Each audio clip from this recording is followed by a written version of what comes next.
channel. So I've been wanting to do this for a while. I YouTubed a little back during COVID. We did like some family vlog style things and loved it. And I just kind of got away from it, just, life. And I've been wanting to start it back up again, a little more geared towards reading, because obviously that's something I love to do. So here we are. We're going to give this a roll. You know what I mean? I want to talk about books, and I feel like I don't have a lot of people to talk about books with in my regular life. And I see such a sense of community amongst the Christian booktubers, and I just love it, and I crave that community, and I'm like, I want to be a part. I want to be a part and, share my soul and share the books that I'm reading and be a part of that. So here we are. And I thought I would introduce myself. I am Alyssa. I am almost 39. So, ending my 30s, getting ready to start my 40s next year. And 30s have been such a decade of growth for me, internally, externally. I'll get into that. I'm married. I have been married for 16 years this year, and we have 3 children. And our oldest is fixing to turn 15 in March. So super weird to say that. She was diagnosed with nonverbal autism in 2015. So we have been on this journey for almost 11 years, actually 11 years, because it was January of 2015. So we've been on this journey for 11 years, and it has been a journey. It's a roller coaster. It's up and down, but God's been faithful. He has been so faithful, and we are navigating it the best that we can. We also have an almost 13-year-old girl, and then we have an 11-year-old boy.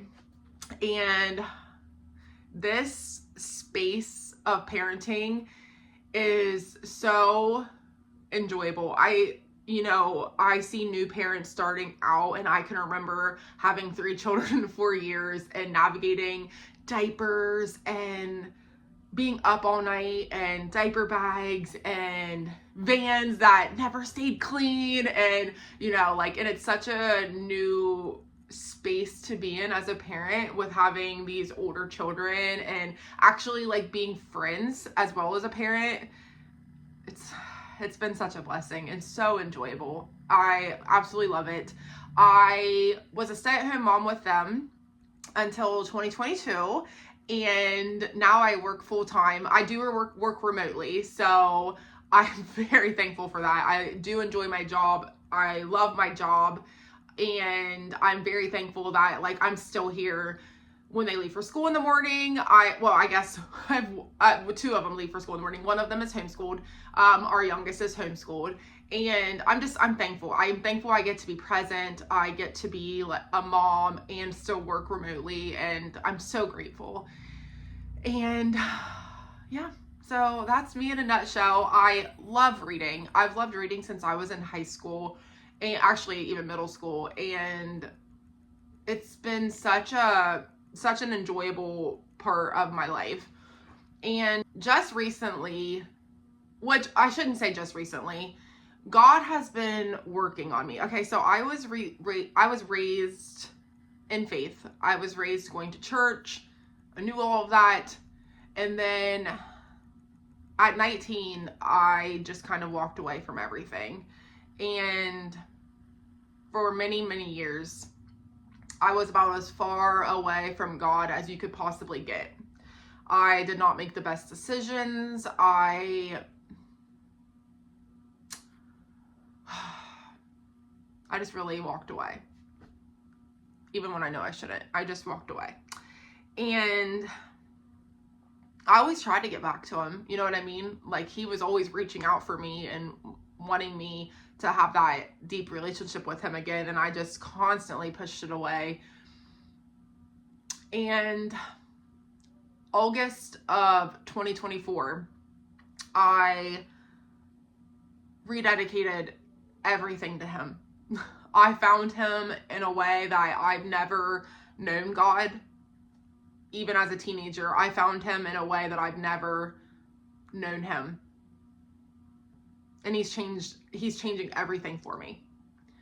And with that came reading different books and that conviction and learning that I enjoy, one moment, my daughter's asking for McDonald's, one moment. All right, we're back. And with that came just conviction and wanting to read things that didn't make me feel icky in here, okay?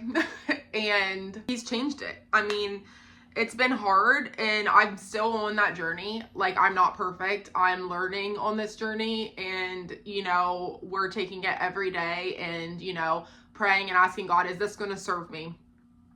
Is this going to serve my soul? Is this going to make me closer to you? Is this going to make me feel further from you? Is this going to make me feel shame? Is this going to make me feel guilt? Is this going to make me feel inspired? And so that's just kind of the direction we've been going. And he's been so faithful.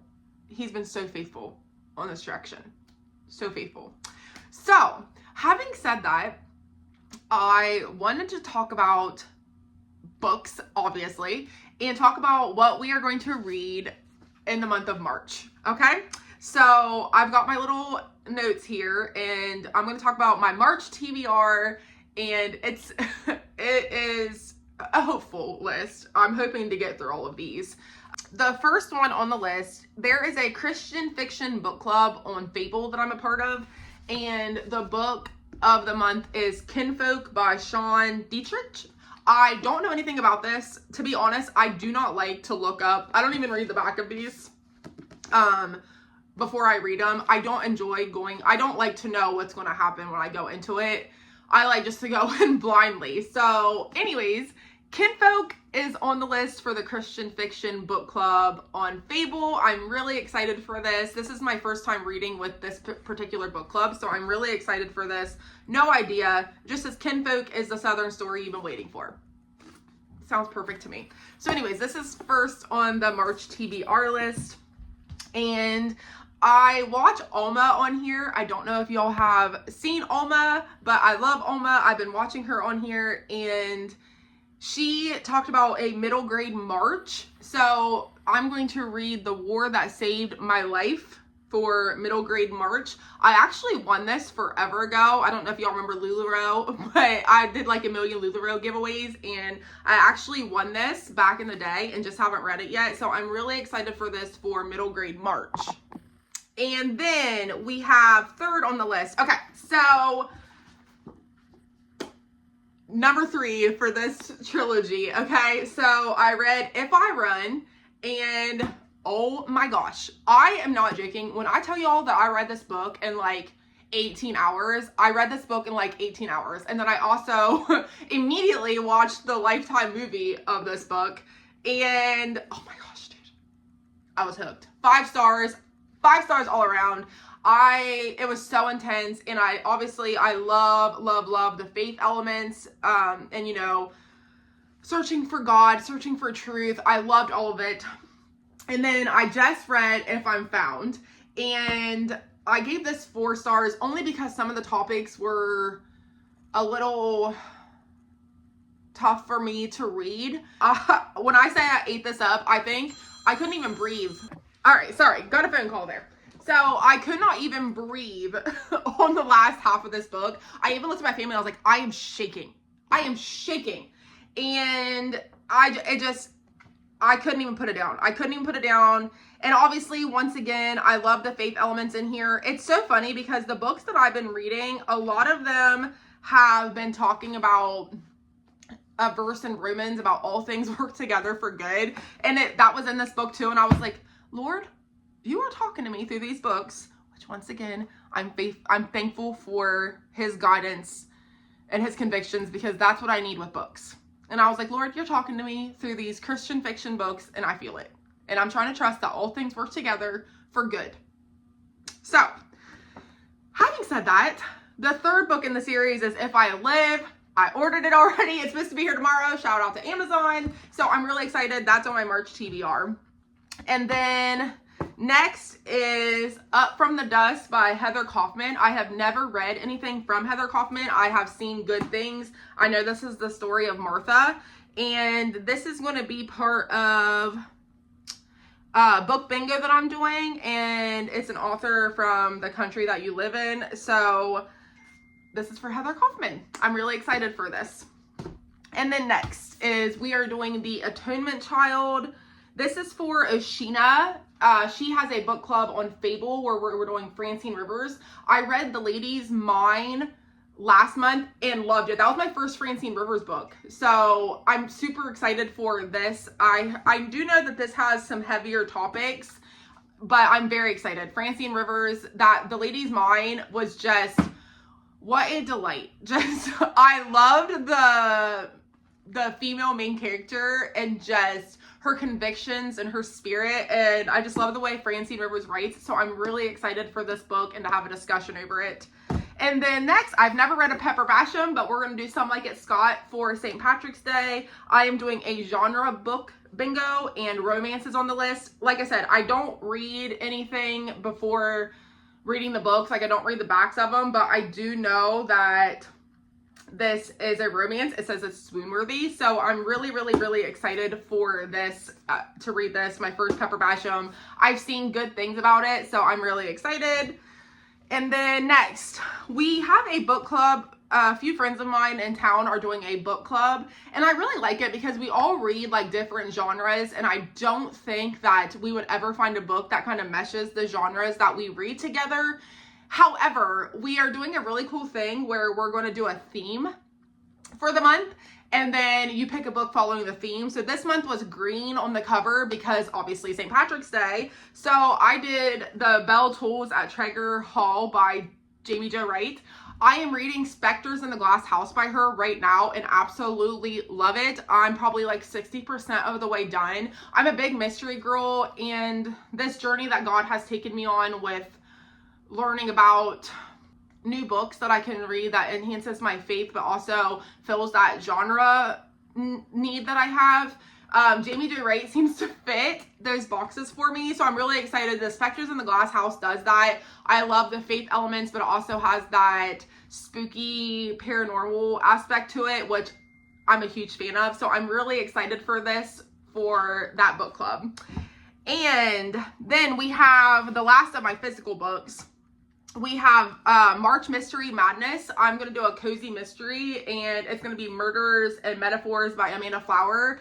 I watched Lauren on here, and she talked about Amanda Flower and her books, so I'm really excited for this. I love mysteries, and I have read a few cozy mysteries, so I'm really, really excited. I also got another book of hers, The Pros and Cons, so I'm really excited for this, and I look forward to sharing that with all of you. And then I have two books that I'm going to read on my Kindle. I've been reading the Loves and Mystery series. Old American Spirit on here talked about Loves and Mystery and Sleepy Hollow, and I loved that book. I even read Sleepy Hollow by Washington Irving after that because I loved it so much. And then I read the next one about being in Crooksville, Ohio, because I'm from Ohio and I've been to Crooksville, and it was so cool to read a book that was set in a town that I do know and just get all those like nostalgic feelings. So I was really excited for that. And then I read Loves and Mystery and Cape Disappointment after that. And I'm currently reading number 3, Loves and Mystery in Cut and Shoot, Texas right now. And I love it. They add like little mystery elements to it with some romance. And it's not like super scary mystery. It's just warm and fuzzy, and I love it. So anyways, I'm going to read number 4, which is In Nameless, Tennessee, I believe it is. So that's on my list for March. And then I'm going to read, okay, so I follow Lindsay from Books for Christian Girls on here, and she's really got me interested in trying out fairy tale retellings. So I'm going to do Callie and the Pumpkin Seed. I love fall, so I'm really excited to kind of see how this is and do a fairy tale retelling. I have never read one, but I'm really excited for it. So that's on my list for March as well. I'm really excited. And then I also, one of the things I wanted to check mark for every month is to read a book on my 26 and 26 list. And the cool thing about it is The Belle Tolls at Traeger Hall is part of my 2026 list. So that check marks that box for me as well. So I'm pretty excited. But that's my March TBR list. I'm really excited. Like I told you guys, God has been so faithful. And since trying to fix some things in here and really rededicate my life to him and try to make choices that fits what he wants for me and not what the world wants for me, has been so fulfilling. And to start reading books that absolutely fill my cup, I don't even think there's words. Like, I literally don't even think there's words. I can't. I'm gonna share in a couple of days. I'm gonna share the books I read in February and really just kind of like talk about what God has shown me through these Christian fiction books. It's just been such a blessing, and I'm so excited to share this with you guys and talk and have that, you know, like one-on-one communication about these books and just share it and just keep soaking up God's goodness and how I feel lately with him. So anyways, welcome to the channel. I am so excited to talk to everyone, and I appreciate all of you so much. So have an amazing day, and I will see you all next time.